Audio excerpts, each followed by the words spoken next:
the panel discussion on the evolution of voice assistants in the banking and financial industry. Banking and finance has been on a roll the last couple of months here in India and in fact all over the world.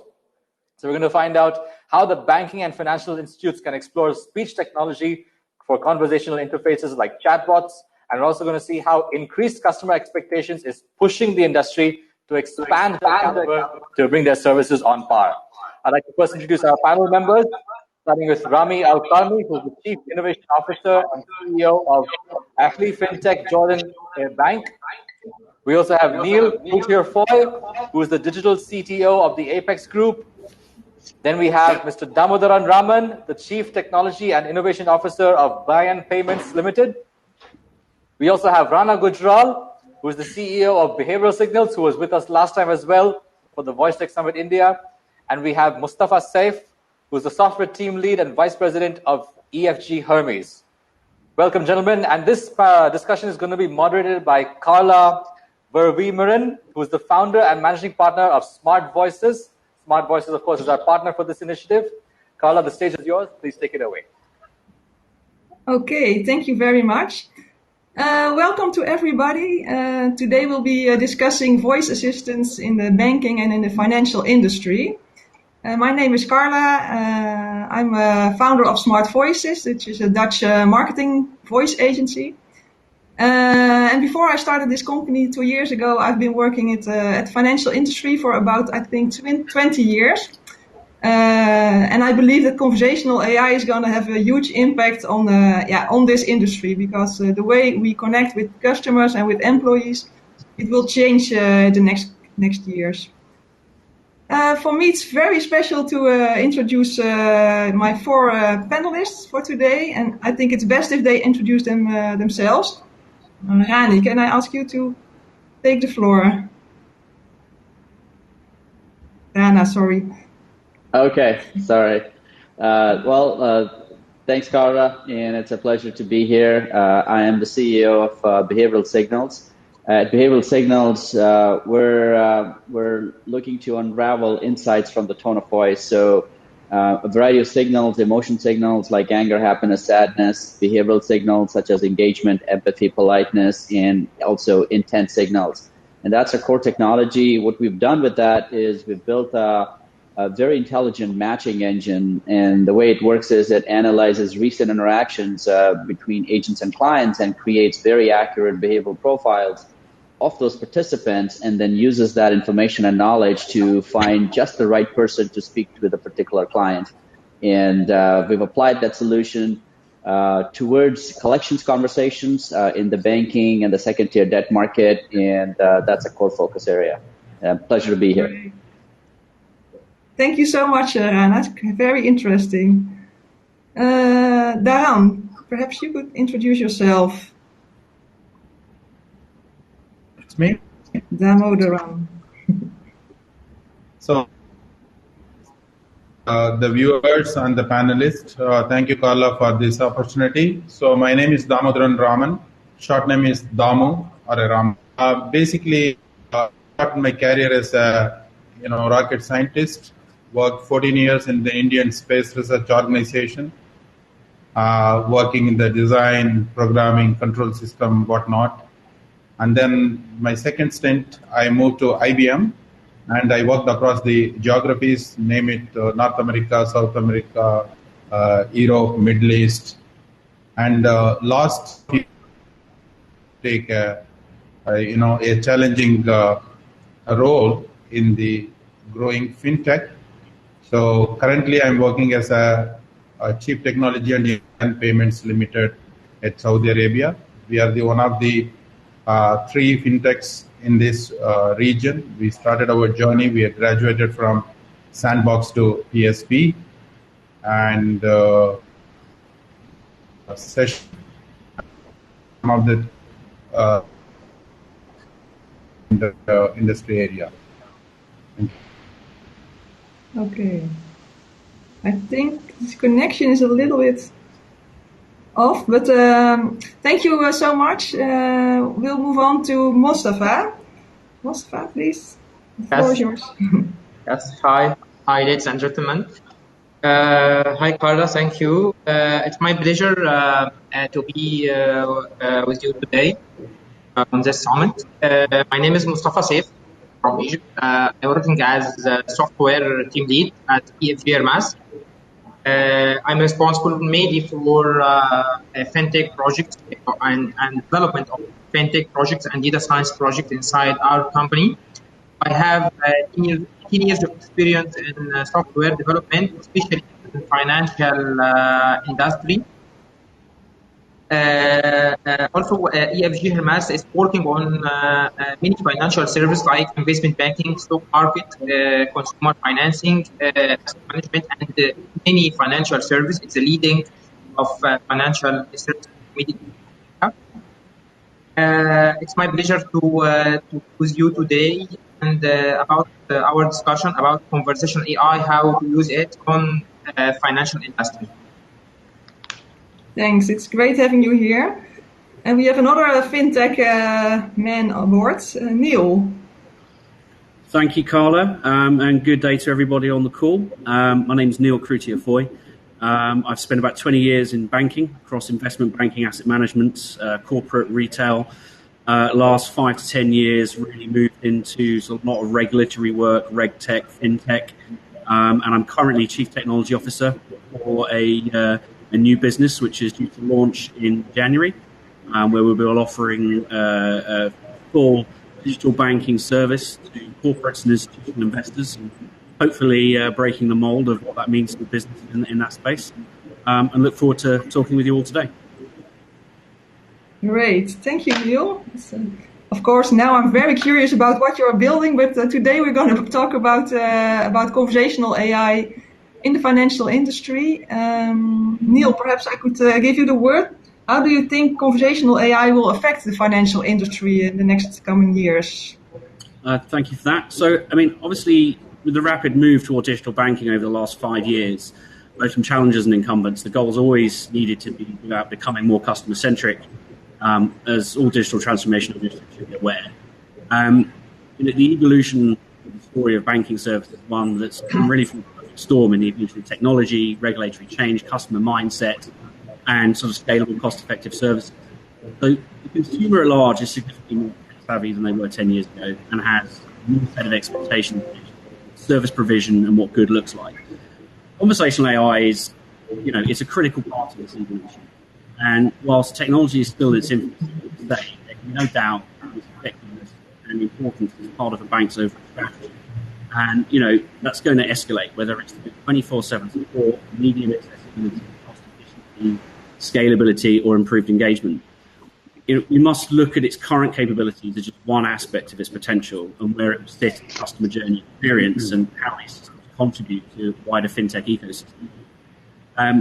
For example, at one of my previous clients, I was writing digital bank evolution. We launched the ability to give the customer's voice for biometric identification, as well as obviously part of a conversational process. And that's just an extension of how we perceive AI and conversational voice tech to be. Simply much more than a sort of a smart, rules-driven responder or chatbot. The ability to interact with the customer to help streamline customer queries and provide services is an obvious part of the conversation. It's services where the value add starts to develop both for consumer and provider that we really want to get into. So increased security is absolutely one of those, as I'm sure Rana will attest. Being able to interact with voice recognition, cadence, tone, and emotion. For example, the customer's voice is stressed whilst making a large bank transfer. Feeding this into back-end algorithms and analysing the patterns of behaviour versus transaction types can build significant protection to all parties. And I firmly believe that privacy concerns will be far outweighed by the protection this kind of facility can offer as part of a customer's experience. So you must always be cognizant of their expectations. And higher-end clients will still want to speak to human beings in many cases. And service charges will reflect that. So I think you always need to look at it at the moment as a hybrid approach, but there will always be this option, even in that case where call recorded today, you can continue to feed this into wider analytics to actually develop and evolve the processes. And as the responses come from a trained customer representative, that will also feed into how we develop and evolve these solutions. I think the scenarios currently programmed will be an evolving storyline. And yes, today there will still be a need for human involvement to some extent, especially when addressing customer complaints and bespoke queries. But there's no doubt that the speed with which, the evolution through ML and NLP is going to be faster than most people expect. And as most people have been caught by surprise, a lot of incumbents in the industry today have really been caught on the back foot by how quickly the technology has developed, as I say, through this perfect storm. Really sort of started off in 2008, I suppose, along with the support of all the technology to build up on top of that. So whether, interfacing through IoT devices or online phone line customer support, the data that can be drawn from these channels will be far greater than traditional channels and will contribute to much better understanding. So it's all part of a bank's digital offering. I think that's a great understanding, and I believe that Rana is going to tell us more about this emotional thing later on. But Mostafa, can you tell us what you think conversational AI channels which channels are there, and which one do you believe to be the biggest in the future? Yes, according to our industry, I think mainly the financial market need today that all clients need to make their transaction within seconds and no time consuming during customer service help, and all banks need to introduce their products in just-in-time format and speed up their services to accept more and more clients and expand the client base.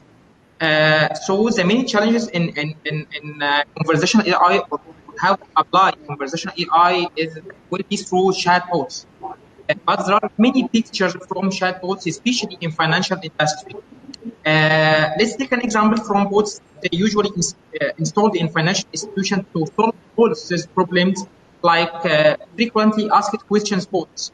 That in this type of bots, the main role for is to handle all frequently asked questions asked by customers, and no need to make a repeatable response from customer service call centers to save time and save effort for other complex issues. Another type of bots is a queue jump bot. The main role for this is to avoid customer waiting to hold for an agent to be available for the contact center operations. By automatically it is transferring them to the bot who can take a message and respond if possible, or schedule a call back. Another picture from channel bot is account bot. An account bot, it makes it easy for customers to manage the details of their accounts and make account related requests in a single frictionless conversation. The bot mainly work as retrieve customer account information such as account balance, payment due dates, most recent transactions, and other related details to be ready for fast responses. Also, one of the more important chatbot types, conversational AI, especially in the financial industry, is an onboarding bot. Onboarding bot is a bot that can handle the onboarding process for clients that need to make new bank account, card, or loan. That can be simpler and faster and more convenient using this type of chatbot. The chatbot automates multiple aspects of the journey. For example, promoting a customer to be upload proof documents and information for capturing the digital signature. This facilitates approval process, but also reduce the friction in gathering and transferring documents throughout. This is mainly the channel or conversational AI channels that can be used inside the financial industry. Yeah, I think what you're saying also is that it's the repetitive questions that people are asking, which are easily, it's actually quite a job to fix that. But exactly, very good for conversational AI. Yes, thank you. Mostafa. Thank you.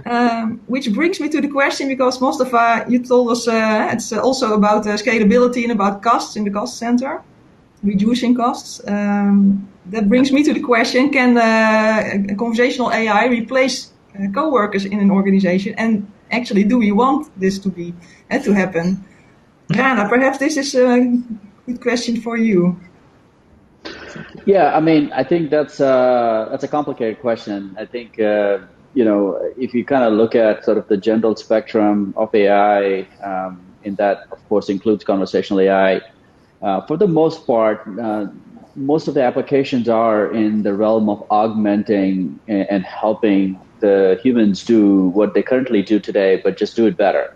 And so for the most part, the aspects of AI are being implemented in automating mundane things and minimizing errors and minimizing mistakes, but also sort of helping bring an additional level of capability or skills to the equation, right? So, like for example, in terms of sort of what we do, like what sort of where we're different from say the rest of the conversational AI spectrum.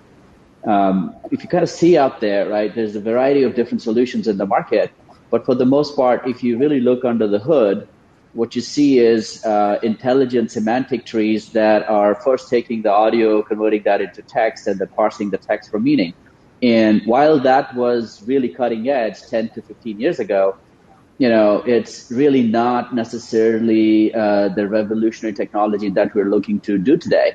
And there's a lot more that you can sort of implement in the conversational AI space, which is, rather than focusing on what is being said, focus on how something is being said and extract signals from that. Now, for example, let's take an implementation, right? So you have an agent who is speaking with a client.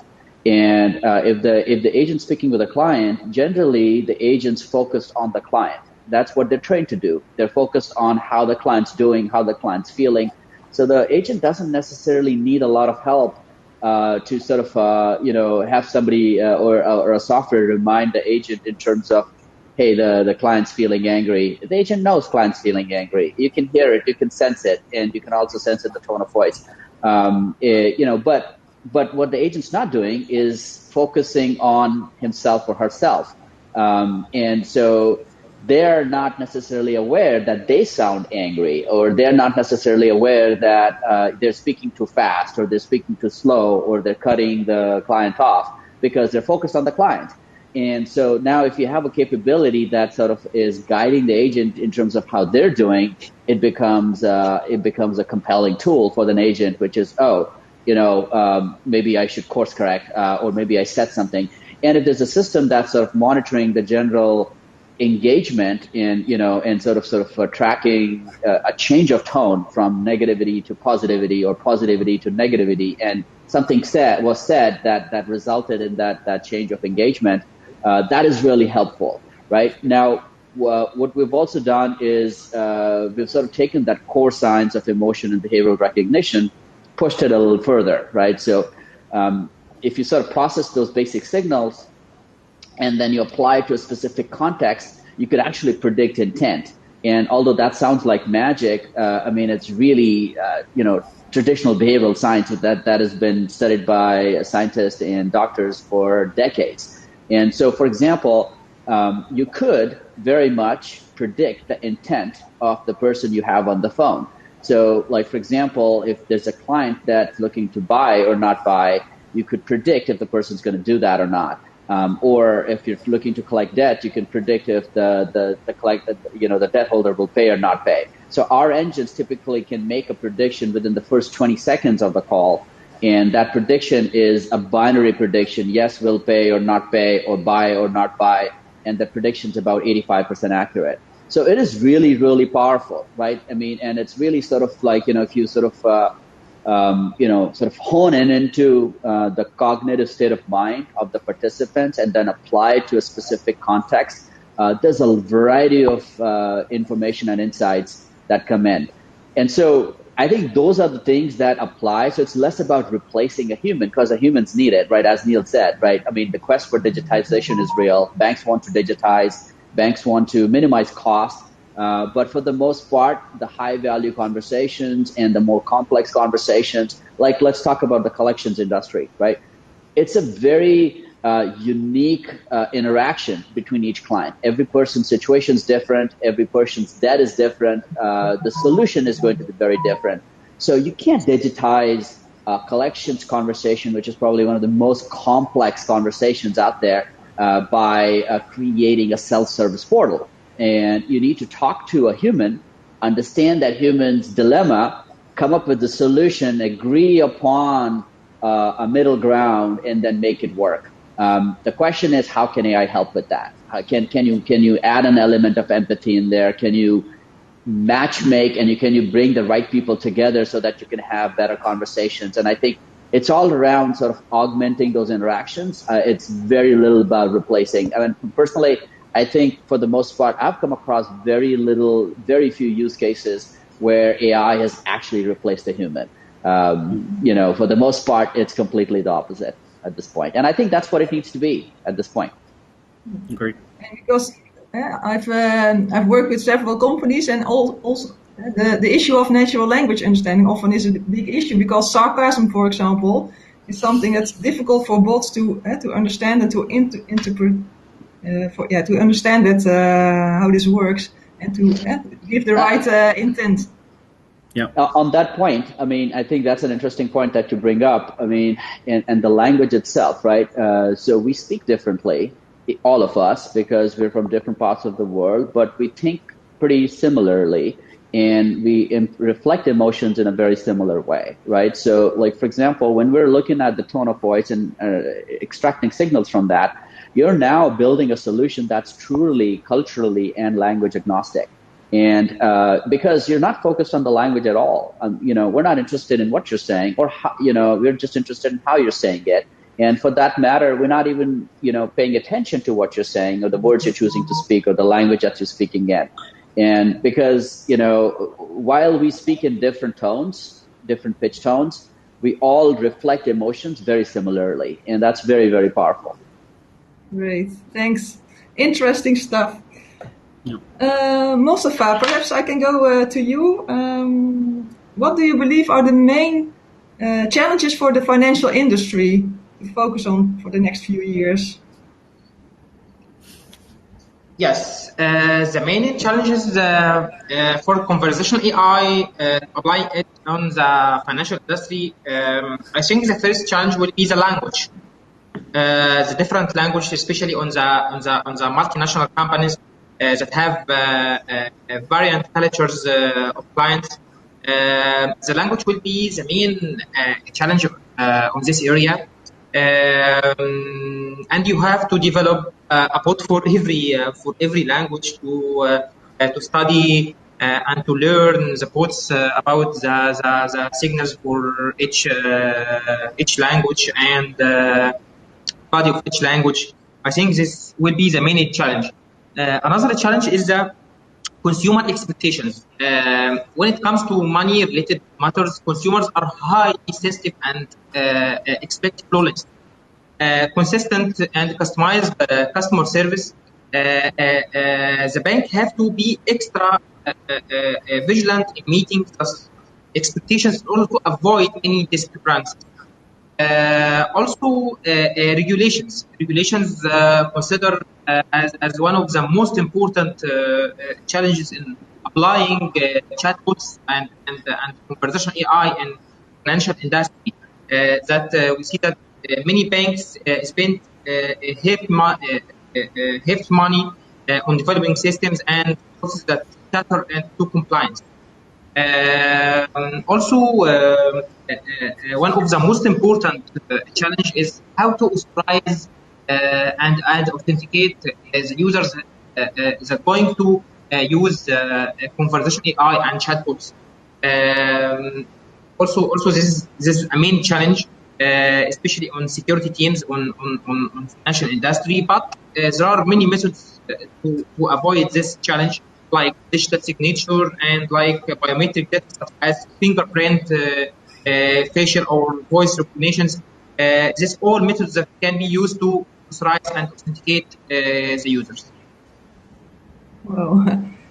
So it takes courage and persistence also. Yes. To face all those issues and all those challenges. Yes. Yes. It's something recognizable in my experience working with different companies. It's not something that from let's start conversational AI today, and in a few weeks we have this thing live, and then we're going to do something else. It's a philosophy, it's a way of working and changing your organization. I think that's an important thing to keep in mind when you're working with conversational AI. Yes. This was a question for Damodaran, but I think he has some technical issues. But perhaps, Neale, you could also answer this question. What are the latest developments on payment using conversational interfaces? Is that something you're... I've looked at in part. I'd say he'd probably be better at answering this one at the moment. But, absolutely. I mean, this is one of the things where making transactions... Neale, I see Damodaran is back.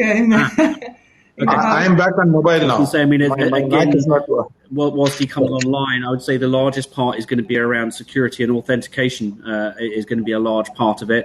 But Damo, I'll let you jump into that. Damodaran, we were talking about payments in conversational AI. Yeah. Your expertise, yes.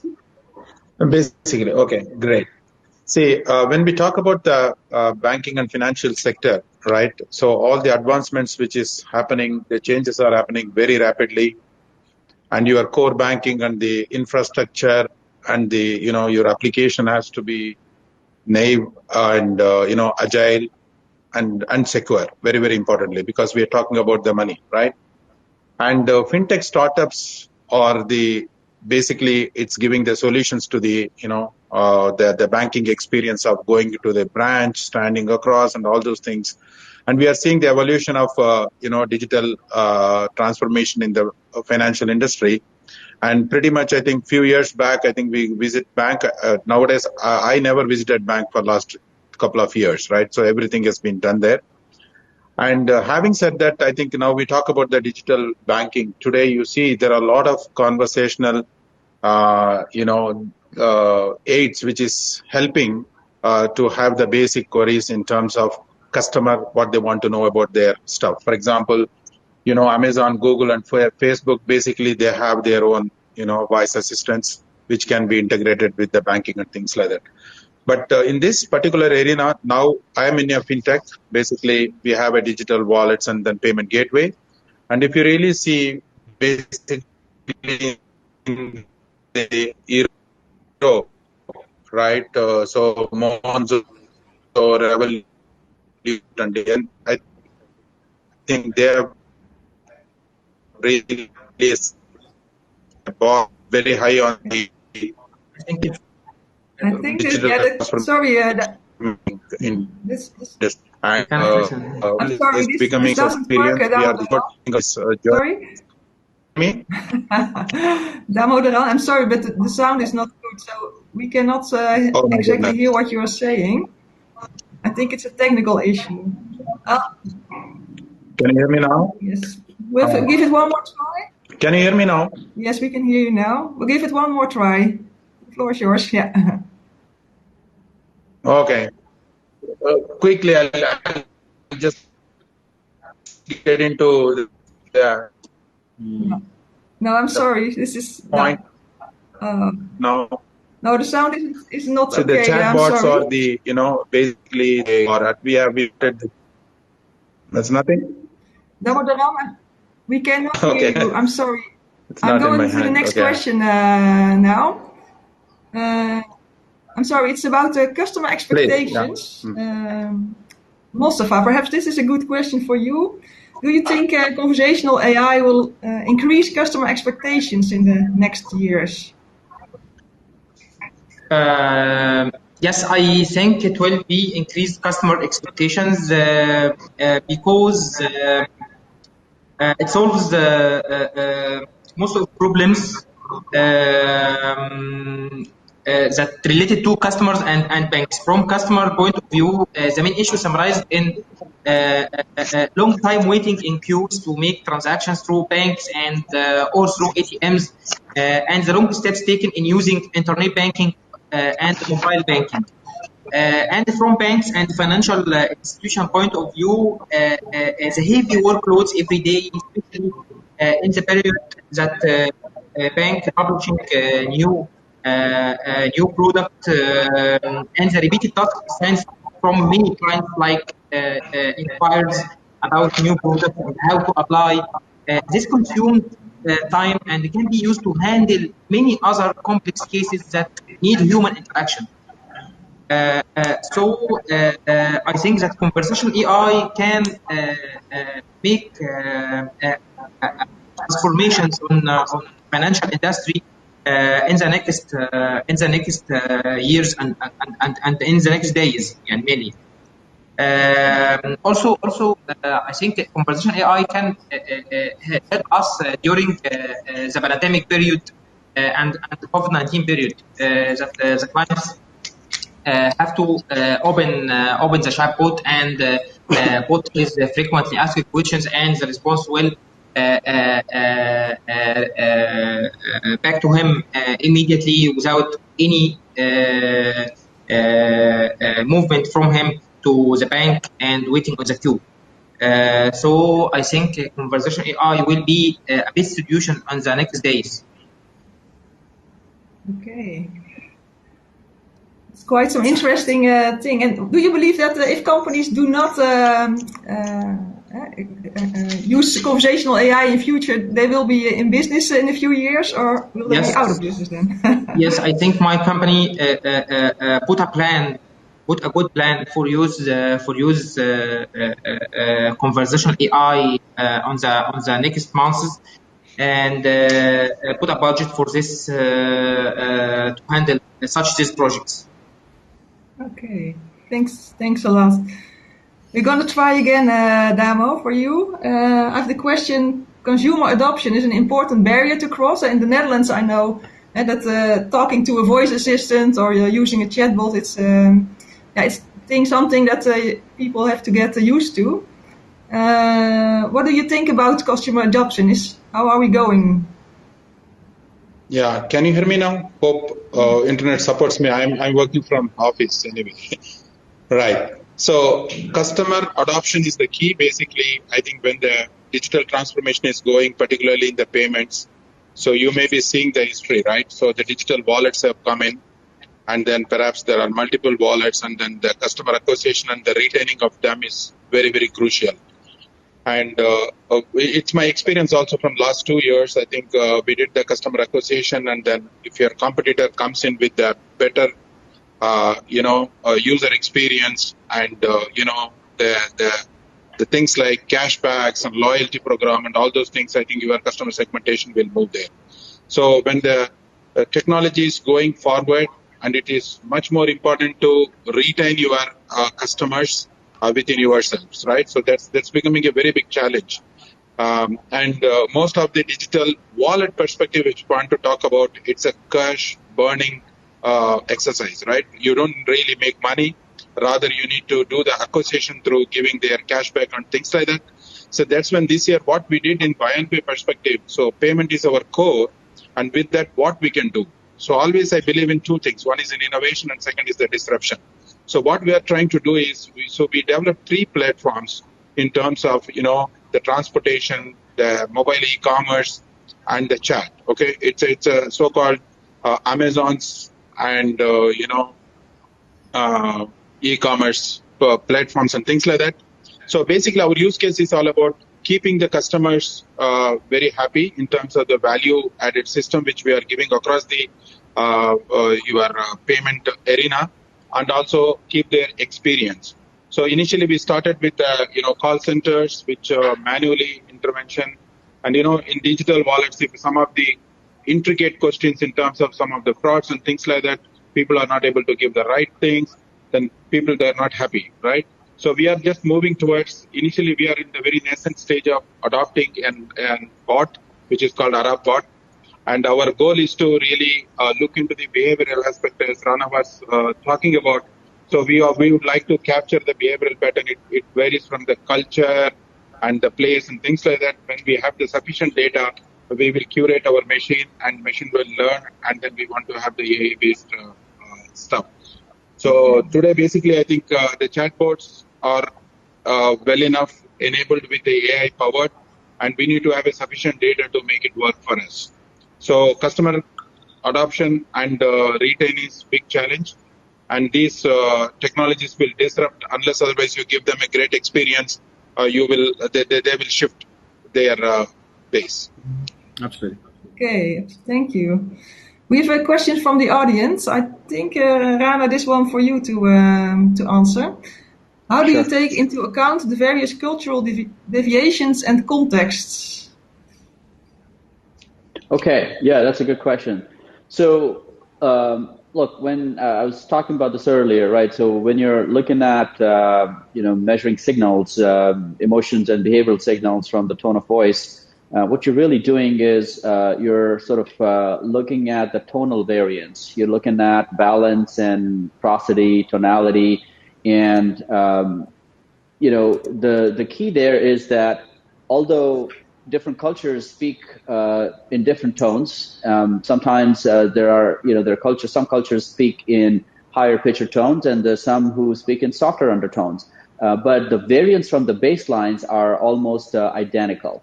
And so when you're working on a brand new language data set, so let's say you're working on a data set that you've never worked before, you need a small amount of audio sample that is required to recalibrate that baseline. Once you calibrated that baseline, which can be done fairly quickly with a small amount of data set, the variance from that baseline is very, very similar across different cultures, across different different languages. And so that's what you've seen. And so that actually truly makes this, capability of sort of understanding the state of mind from the tone of voice, language and cultural agnostic.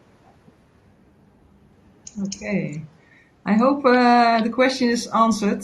Thank you very much, Rana. Sure. Next question. I think, Neale, this one is for you. Do we want conversational assistants to be more human, or do we risk ending up in the uncanny valley? Because people they can doubt if am I talking to a real person or am I talking to a voice agent? No, it's a very good question, and I think especially when it comes to financial services and money, trust is a key thing, right? I mean that's ultimately why you go to a bank, because you trust and believe in their security and their services. So people won't want to feel conned into talking to a robot. If they do that, I think that trust will be lost to some extent, or they will feel can I rely on these people because they're not being truthful with who I'm talking to. So it must be addressed up front. And I think certainly right now we're not there yet, as everyone knows. This is the start of this journey, but it will. We need to feed this kind of context into the initial journey options of how people interface with these systems. And I think the ability to migrate customer expectations at a comfortable rate can't be overlooked. In the same way that we sort of vary charges between paper and electronic statements, so the same approach will have to shift early adopters into the new technology. In the medium to long term, consumers are unlikely to go back once they actually sort of realize the benefits that are occurring and the hyper-personalization that can come from this.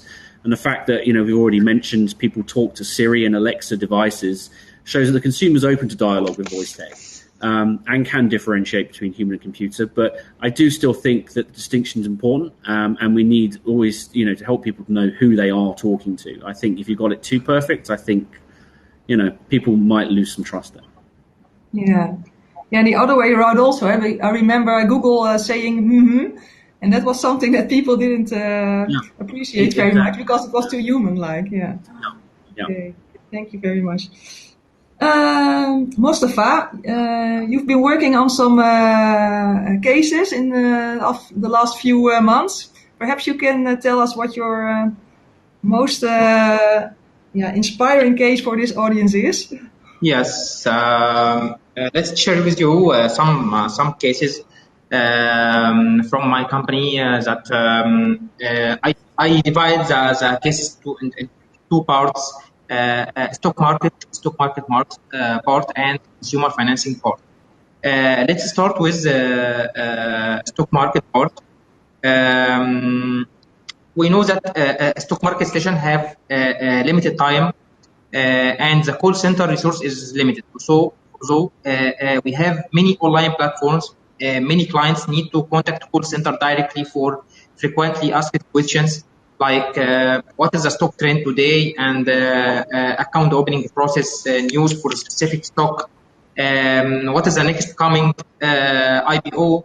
All these questions take long time from call center and the consumer effort that can be used to work with with another client on complex stock order and how to manage this stock order, what is the best price to place this order on stock and other transactions. Solution here can be will develop frequently asked questions bot that can be used to respond to all frequently asked questions and reduce the workload from call center. Another life case from stock market. In stock market, we have R&D department that spent long time make technical analysis and fundamental analysis to prepare a good recommendation for the client. But all this analysis is done before the stock market session. But what about during the stock market session? What about the analysis during the stock market session? There are teams staying long time in front of news channels and published videos to track the news and make analysis for it. So it will be a worse if we have an AI solutions that convert all these speeches and translate it to text to make sentiment analysis and give recommendations for traders, what is the best stocks and what is the best of the market. This is case about stock market session. In consumer financing, we have a product called Value. Value is a product that used to make installments for the clients. Using credit limit, we grant it to them. I think we're on the end of our time, Mostafa. So we're on the end of our time. Okay. I see something looking at me very strictly now. Yeah. Okay. Well, I think I have to finish this conversation. It was really fun and interesting talking to all of you.